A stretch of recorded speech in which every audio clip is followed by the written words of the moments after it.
வாங்க வாங்க கோகுல், வாங்க வாங்க. நாங்க வீடு மாத்தி வந்த உனக்கு எப்படி தெரியும்?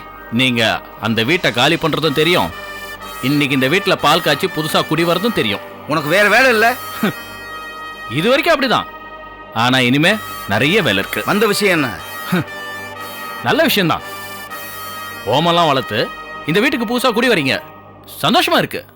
அதனால ஒரு கிஃப்டோட வந்திருக்கேன். உங்க பொண்ணை டைவர்ஸ் பண்றதுக்கு விவாகரத்து பத்திரத்தோட வந்திருக்கேன்.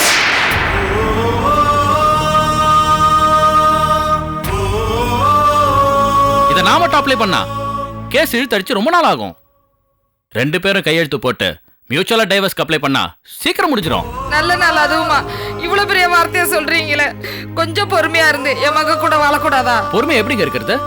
பொறுமைனா என்னங்க? கல்யாணம் ஆகி இத்தனை நாள்ல ஒரு நாள் கூட என் கூட வாழாம இருந்த உங்க மகளுக்காக இவ்வளவு நாள் காத்துக்கிட்டு இருந்தேனே, அது பொறுமை இல்லையா? கொடுமைங்க. அவளுக்கு நாங்க புரிய வச்சுக்கிட்டு தாங்க இருக்கோம். அதுக்குள்ள நீங்க விவாகரத்து வரைக்கும் போறதா? வேற என்னங்க செய்ய சொல்றீங்க? உங்க பொண்ணு என்ன புருஷனாவே மதிக்கலைங்க. நான் கட்டின தாலிய என் கையிலே கொடுத்துட்டு வந்துட்டான். புத்தி சொல்ல வேண்டிய அப்பா என்ன மனுஷனாவே மதிக்கிறது இல்ல, கேவலமா பேசிட்டு இருக்காரு. கேவலமா நடந்துகிட்ட அதை நான் கண்டிச்சேன். நடுராத்திரியில பழச பேச தேவையில்லை. நான் இப்போ ஒரு தெளிவான முடிவோட தான் வந்திருக்கேன். இங்க பாருங்க, உங்க நிலைமை எங்களுக்கு நல்லா புரியுது. எல்லாரும் உட்காந்து மறுபடியும் பேசலாம். தயவு செஞ்சு டைவர்ஸ் மட்டும் வேண்டாம். எனக்கும் டைவர்ஸ் பண்ணணும்னு ஆசை இல்லைங்க. உங்க தங்கச்சியோட வாழணுங்கிறதுக்காக தான் நான் இவ்வளவு நாள் வெயிட் பண்ணிட்டு இருந்தேன். ஆனா அர்த்தமே இல்லாம வெயிட் பண்ணிட்டு இருந்தா அது முட்டாள்தனம் இல்ல? இப்போ சொல்றேங்க, உங்க தங்கச்சியை கூட அனுப்பி வைங்க, கூட்டிட்டு போய் இளவரசி மாதிரி வச்சு காப்பாத்துறேன். இங்க பாரு மலர், நிலைமை டைவர்ஸ் வரைக்கும் வந்திருக்கு. அவர்கிட்ட வேண்டான்னு சொல்லு, அவர் கூட சேர்ந்து வாழ்ற வழியை பாரு. என்ன கல்யாணம் நடந்த ராத்திரியே என்னையே கடத்திட்டு போய் கொடுமைப்படுத்தினார்னு சொன்ன உடனே எல்லாரும் எவ்வளவு டென்ஷன் ஆகி என்னாச்சோ ஏதாச்சோன்னு பதறி போய் என்ன தேடினீங்க. ஆனா இப்போ அத மறந்து போயிட்டு அவர் கூட போய் வாழ்ற வழியை பாருன்னு சொல்றீங்களே, ஏன் தெரியுமா? அத ஒரு சம்பவமா தான் நீங்க எல்லாரும் கேள்விப்பட்டீங்க. ஆனா அந்த கொடுமையை முழுக்க அனுபவிச்சவன் நான்தான். எனக்கு தான் அந்த வலியும் இவரோட இன்னொரு முகமும் தெரியும். உன்னோட இன்னொரு மூஞ்சியும் லட்சணமோ எங்களுக்கும் தெரியும். எல்லாரும் முன்னாடியும் நான் மறுபடியும் சொல்றேன், மரியாதையா கோகுலோட போய் ஒழுக்கமா வாழ்ற வழியை பாரு. வாய் முடு. நானும் எல்லாரும் முன்னாடியே சொல்றேன், ஒழுக்கத்தை பத்தி நீ பேசாத. எல்லாரும் உன் நல்லதுக்கு தானமா சொல்றாங்க. அம்மா, நீங்க எல்லாரும் என் நல்லதுக்குன்னு சொல்றது நம்ம குடும்ப கௌரவத்துக்கும் தாலி கட்டின கலாச்சாரத்துக்கும் மட்டும்தான். ஆனா நான் ஏன் நல்லதுக்காக தான் பாக்குறேன். அப்பா, யாரோட ஆசைக்காவது நம்ம ஃபேவரா இருக்கணும்பா. கோகுலோட ஆசைக்கு மதிப்பு கொடுத்து அவர் கேட்டதை கொடுத்துடலாம்ப்பா. பரவாயில்ல, தாலி கட்டின பொண்டாட்டியா எனக்கு இந்த ஆசையை அதை நிறைவேற்றினிய, அது போதும். இனி ஒரு நிமிஷம் கூட உனக்காக நான் டைம் வேஸ்ட் பண்ண மாட்டேன். இது டைவர்ஸ் பத்திரம், இதுல நான் கையெழுத்து போட்டேன். உங்க பொண்ணுகிட்ட கையெழுத்து வாங்கி கொடுங்க.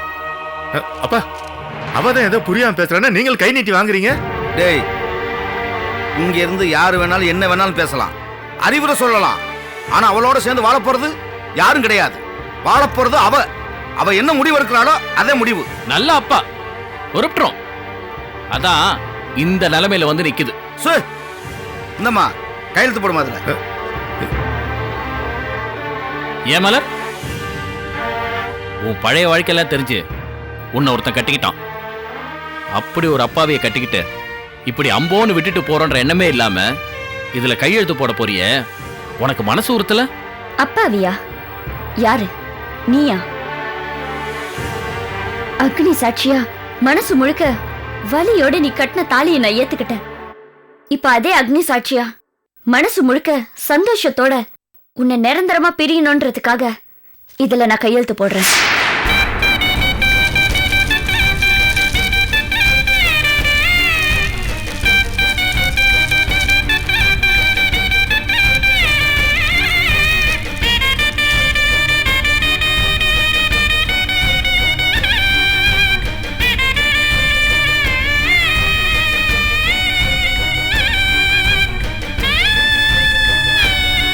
நல்ல நாள் அதுமா.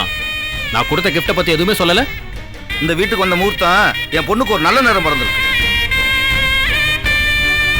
இன்னியோட உங்க பொண்ணுக்கும் எனக்கும் இருந்த உறவு முடிஞ்சு போச்சு. ரொம்ப சந்தோஷம். நான் பேச வேண்டியதை நீ குறைச்சிட்ட. கிளம்பு. மலர் பை.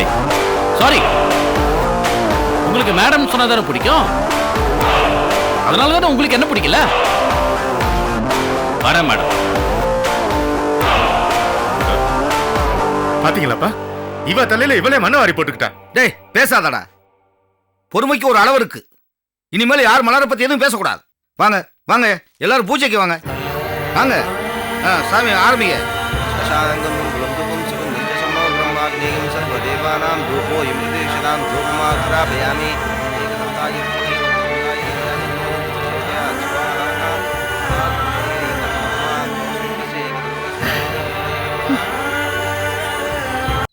உன் மனசுல என்னதான் நினைச்சிட்டு இருக்க? இவ்வளவு அசிங்கப்பட்ட அந்த பொண்ணை துரத்தணும்?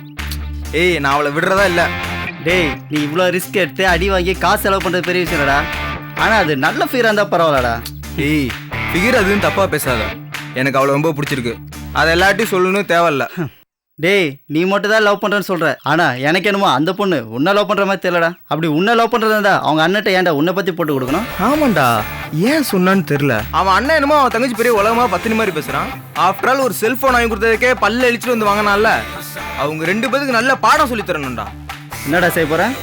பாரு, என் மேல அவளுக்கு பைத்தியம் முடிச்சு வர வைக்கிறேன் பாரு. அவங்க எல்லாத்தையும் விட்டுட்டு அவளை என் கூட வர வைக்கிறேன். அவங்க மூஞ்செல்லாம் கறிய பூசுறேன்.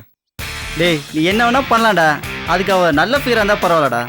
இந்த பொண்ணுக்கு இது ரொம்ப டூ மச்டா.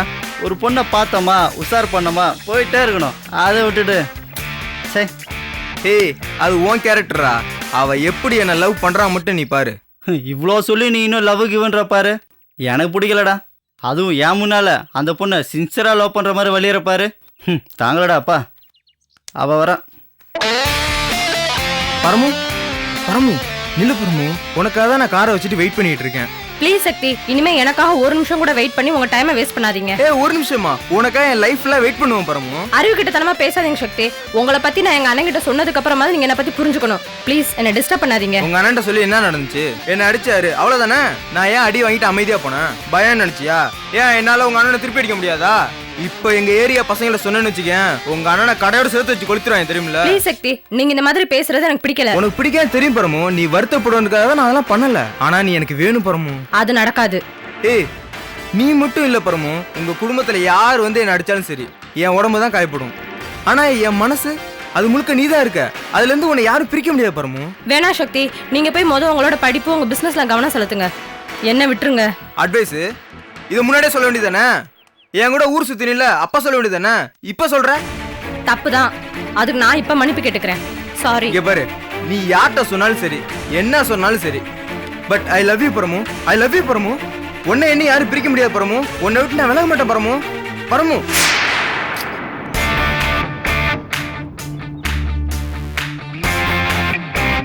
டேய், உனக்கு இது அசிமா தெரியலடா.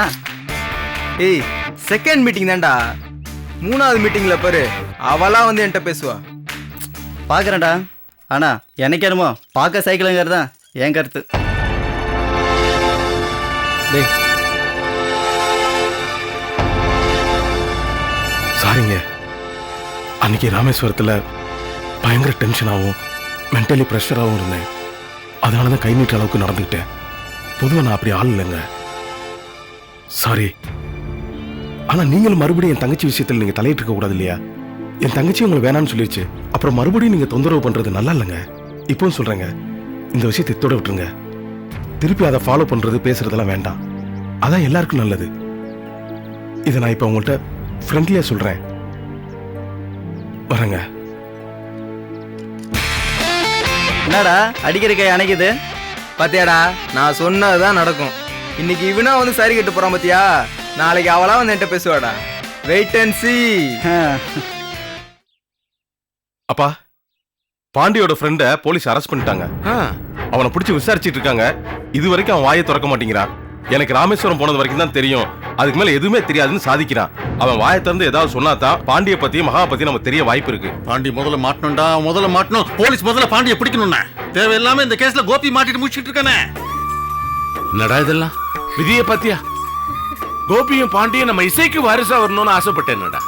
அது இல்லாம போச்சு. குறைஞ்சது ஒன்ன மாதிரியும் என்ன மாதிரியும் அரவணைப்போட ஒத்துமையா இருப்பாங்கன்னு பார்த்தா அதுவும் இல்லாம போச்சுடா. பாவத்துக்கு மேல பாவம் இந்த பாண்டி பண்ணிட்டு பழி பூரா கோபி மேல வந்து விழுந்திருக்க. எல்லாம் சரி, இப்போ அந்த மகா பொண்ணுக்கு என்ன ஆச்சோ ஏதோ. அம்மா, மகாவோட நகையெல்லாம் புஷ்பாத்தை விட்டுட்டு போயிட்டாங்கம்மா. ஐயோ, என்னங்க நகையெல்லாம் வச்சுட்டு போயிட்டாங்கன்னா இப்ப என்ன பண்றது? என்ன பண்றதா? கொண்டு போய் கொடுக்கறது. ஏங்க அவங்க நம்மகிட்ட கோவப்பட்டு சண்டை போட்டு போயிருக்காங்க, எப்படிங்க போறது? அதனால தான் சொல்றேன், அவசியம் கொண்டு போய் கொடுக்கணும். இல்லன்னா நானும் கோபி அதை திருடிட்டு வந்துட்டோம் பெரியசோட போலீஸ்ல புகார் கொடுப்பான். யாருங்க கொண்டு போய் கொடுப்பா? நாங்க அங்க போக முடியாதுமா. ஒரு காரியம் பண்ணுங்க, நீ மகேஷ கூட்டிக்கிட்டு புஷ்பாவை பாக்குற மாதிரி போயிட்டு இந்த நகையும் கொடுத்துட்டு வந்துருங்க. நாங்க பொம்பளைக்கு தனியா இவ்ளோ நகையை கொண்டு எப்படிங்க போக முடியும்? அதுவும் யோசிக்க வேண்டியதுதான். வேற வேற வழி இல்ல கோபி, தயவு செஞ்சு நீ தான் கூட்டு போகணும்.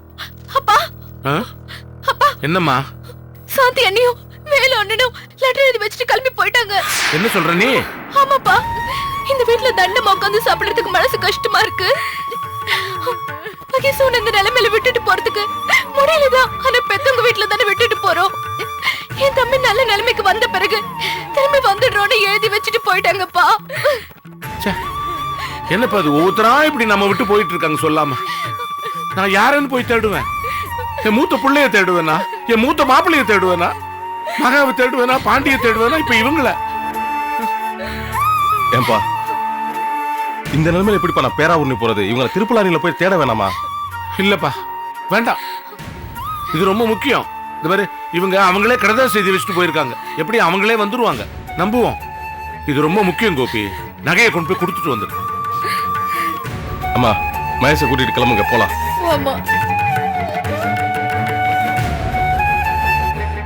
என்ன நடக்குது இங்க? என்னடா நடக்குது?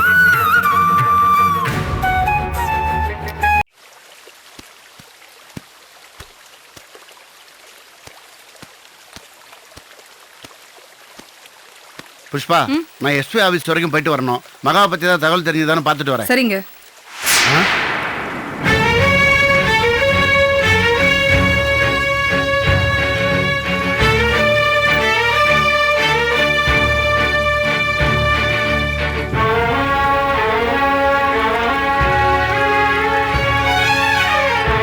புஷ்பா, சனியை விட்டுருச்சு நினைச்சா விடாம வெட்டி வெட்டி வர மாதிரி இருக்கு. எதுக்கு வந்தான்னு கேள்வி. என்ன புஷ்பா இது? அவர்தான் எப்பவும் போல பேசுறாருன்னா நீயாவது வந்தவங்கள வாங்கன்னு சொல்லலாம்ல. ஏன் இப்படி மூஞ்சி திருப்பிக்கிற? முதல்ல வாங்கன்னு கேட்கலையேம்பாங்க, அதுக்கப்புறம் வீட்டுக்குள்ள கூட்டு வச்சு விருந்து வைக்கலையேம்பாங்க. நாங்களும் பழசெல்லாம் மறந்துட்டு கூடி கொலாவணுமாக்கும். ஏண்டா நீயும் உன் குடும்பமும் என்னடா நினைச்சிட்டு இருக்கீங்க? நீங்க என்ன ஐயோக்கியத்தனமான பண்ணிட்டு வருவீங்க, நாங்களும் பழச மறந்துட்டு உங்களுக்கு வெத்தலை வாக்க வச்சு கூப்பிடணுமாக்கும். இந்த பாரு, நாங்க உசுரோட இருக்க வரைக்கும் நீங்க பண்ணதை மறக்கவும் மாட்டோம், மன்னிக்கவும் மாட்டோம். ஏன் மாமா எப்பவுமே எங்களை பார்த்தோன்னு இப்படி படபடன்னு பேசுறீங்க? என்ன விஷயமா வந்திருக்கோம் உங்களுக்கு முதல்ல தெரியுமா? எதுக்கு வந்தீங்க? நாங்க மகாவை தொலைச்சிட்டு நொந்து போய் கிடக்கிறத வேடிக்கை பார்க்கவா? ஏன் இப்படி பேசுறீங்க? யார் இங்க சந்தோஷமா இருக்கா? நாங்களும் நொந்து போய் தான் இருக்கோம். மகா காணாம போனதுக்கு அப்புறம் நாங்களாம் எவ்வளவு நொந்து போயிருக்கோங்கிறது எங்களுக்கு தான் தெரியும். இங்க பாருங்க, இங்க யாருமே சந்தோஷமா இல்ல. நல்லா யோசிச்சு பாருங்க. நம்ம வீட்டுல நடந்த நல்ல விசேஷங்கிறது மகேஷோட கல்யாணம் தான். அதனால அது சந்தோஷமா இருக்கா? திருப்தியா இருக்கா? கல்யாணம் முடிஞ்ச உடனே அவங்க எல்லாரும் குடும்பத்தோட நம்ம வீட்டுக்கு வந்துட்டாங்க. சரி, அதெல்லாம் சந்தோஷமா இருக்கட்டும்னு நினைச்சோம். அப்புறம் பார்த்தா மாப்பிள்ள திடீர்னு காணாம போயிட்டாரு. இப்ப கூட பாருங்க, முத்துப்பேட்டையில பார்த்தோம், ஒரு 5 நிமிஷம் பேசினாரு. அதுக்கப்புறம் போனவர் செல்போனை சுவிட்ச் ஆஃப் பண்ணிட்டாரு. அவரோட பேசவே முடியல. எவ்வளவு கஷ்டத்துல இருக்கு. இன்னைக்கு நடந்தது தெரியுமா? அந்த சாந்தியும் வேலுவும் லெட்டர் எழுதி வச்சுட்டு போயிட்டாங்க. இப்ப மகேஷுக்கு துணையா இருக்க வேண்டிய யாருமே இப்ப இல்ல. அவ்வளவு கஷ்டத்துல இருக்கு. யாருமே சந்தோஷமா இல்ல. அத முதல்ல புரிஞ்சுக்குங்க. நல்லபடியா கல்யாணம் பண்ணி கொடுத்துட்டோம். எல்லாரும் அவதிப்பட்டு தான் இருக்கோம். இது மட்டும் இல்லப்பா, இன்னும் நிறைய பட போறீங்க. என்ன புஷ்பா, எங்களை பேசுறதுக்கு உனக்கு இப்படித்தான் மனசு வருது? நீங்களே எத்தனை தடவை எங்களை அவமானப்படுத்தினாலும் நாங்களும் திரும்ப திரும்ப உங்களை பார்க்க வந்துட்டு தானே இருக்கிறோம். என் மகளும் உங்களை தேடி திரும்ப திரும்ப வந்துட்டு தானே இருந்தா. அவளை முழுசா தொலைச்சிட்டீங்க. அதுக்கு என்னப்பா பதில் சொல்ல போற? ஏய், அந்த கொலகார பாவிட்டு உனக்கு ரெடி பேச்சு. எதுக்கு வந்தான்னு கேட்டு அனுப்பு. சொல்லுப்பா, இப்ப என்ன திட்டத்தோட வந்திருக்கீங்க? அத்தை, ஏத்த நீங்களும் மாமா மாதிரி பேசிட்டு இருக்கீங்க? நாங்களே மகவை தொலைச்சிட்டு எவ்வளவு கஷ்டப்பட்டு இருக்கோம் தெரியுமா? நாங்க இப்ப வந்ததே மகவோட நகையை திருப்பி கொடுத்துட்டு போகத்தான். இந்த நகையை வச்சு நாங்க என்ன நாக்கு ஒலிக்கிறதா? எங்க பொண்ணே போயிட்டா. எங்க பொண்ணு இல்லாம நகையை வச்சு நாங்க என்ன பண்ண போறோம்? மாமா, மகா கண்டிப்பா சீக்கிரம் கிடைச்சிருவா. ஏய், அது நீ சொல்லாதடா. என் பொண்ணை தேடுறதுக்கு தினம் போலீஸுக்கு நான் பிரஷர் கொடுத்துட்டு தான் இருக்கேன். அதுவும் இல்லாம ஆளை வச்சு தேடவும் சொல்லியிருக்கேன். உன்னைய உள்ளத்துக்கு போறதுக்கு ஏற்பாடு பண்ணிருக்கேன்டா. ஆமா, இந்த நகையை கொண்டு போய் கொடுத்துட்டு வான்னு உங்க பெரிய நாயனை சொல்லி அனுப்பிச்சானா? என்ன இப்படி மரியாதை எல்லாம் பேசுறீங்க? இந்த நகையெல்லாம் என் புருஷன் தான் கொடுத்து வர சொன்னாரு. கேட்டடி புஷ்பா, அண்ணன் நொன்னு பாசத்தை காமிச்சல, உன் அண்ணன் தான் நகையை கொடுக்க சொல்லி அனுப்புறானா. ஏண்டி அதுக்கு என்ன அர்த்தம்? இந்த நகையை கொடுத்துட்டு வந்துட்டாக்கா இனிமே எல்லாம் முடிஞ்சு போச்சு, அவங்களுக்கு நமக்கு எந்த சம்பந்தமும் இல்ல, இந்த பிரச்சனையில தப்பிச்சுக்கலான்னு திட்டம் போட்டாங்க. அந்த திட்டத்தில் தான் நகையை தூக்கிட்டு இங்க வந்திருக்காங்க. அப்படிதானே கோபி? அப்படி இல்ல மாமா, இந்த நகை மகாவோடது. அது அங்க இருக்கிறது முறை இல்ல, உங்கள்ட்ட இருக்கிற நியாயம்னு அப்பா கொடுத்துட்டு சொன்னாரு. இதேங்க நீங்க தப்பா நினைக்கிறீங்க? நான் சரியா தானே சொல்றேன். நடத்துங்கடா, நடத்துங்க. நீ உங்க அப்பனை என்ன நினைச்சிட்டு இருக்கீங்களோ நடத்தி பாருங்க. இந்த பாரு, இந்த நகை உங்க வீட்டுக்குள்ள இருந்தா நாளைக்கு சிக்கல் வரும்னு நினைச்சிட்டு உங்க அப்பா நைஸா கொடுத்துட்டு வர சொன்னானா? இந்த நகையை கொடுத்துட்டா மட்டும் என் மனசுல உங்க மேல இருக்கிற அபிப்பிராயம் மாறிடாது. உன்னையும் நான் ஈஸியா விட்டுற மாட்டேன். நாங்க பண்ற எல்லாத்துக்குமே இப்படி தப்பு கண்டுபிடிச்சா எப்படி? முதல்ல இந்த நகையை வாங்கிக்கங்க, நாங்க கிளம்புறோம். இந்த நகையை வச்சு நாங்க என்னமா பண்ண போறோம்? தங்கமா நினைச்சிட்டு இருந்த எங்க பொண்ணைய நாங்க இழந்துட்டு நிக்கிறோம். இந்த நகை வந்து என்ன பண்ண போகுது? ஒரு நிமிஷம் எங்க முன்னாடி நிக்க கூடாது. போயிடுங்க, போங்க.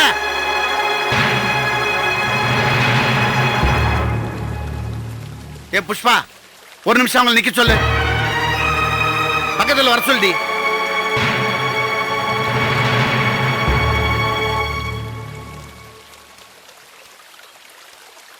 ஏ புஷ்பா, நம்ம நகை எதுக்கடி அவங்க கிட்ட இருக்கணும்? ஏண்டா நகை வேண்டாம்னு சொன்ன உடனே தூக்கிட்டு போடுவீங்களா? இதுதான் உங்க திட்டமா? இங்க பாருடி, இந்த நகை அவங்க கிட்ட இருந்ததுனாக்கா அண்ணன் தங்கச்சின்னு சொல்லி பாசத்தை காமிச்சு அண்ணகாவடி பசங்க வித்தத்தினாலும் தின்னுடுவாங்க. அது மட்டும் இல்ல புஷ்பா, இப்ப அந்த காமு கல்யாணம் தானே, இந்த நகையை வச்சே சீதனமா கொடுத்துருவானுங்க. நம்ம குடும்பத்து நகையால அந்த குடும்பத்துக்கு நல்லது நடக்கூடாது. நகையை வாங்கிட்டான் இப்படி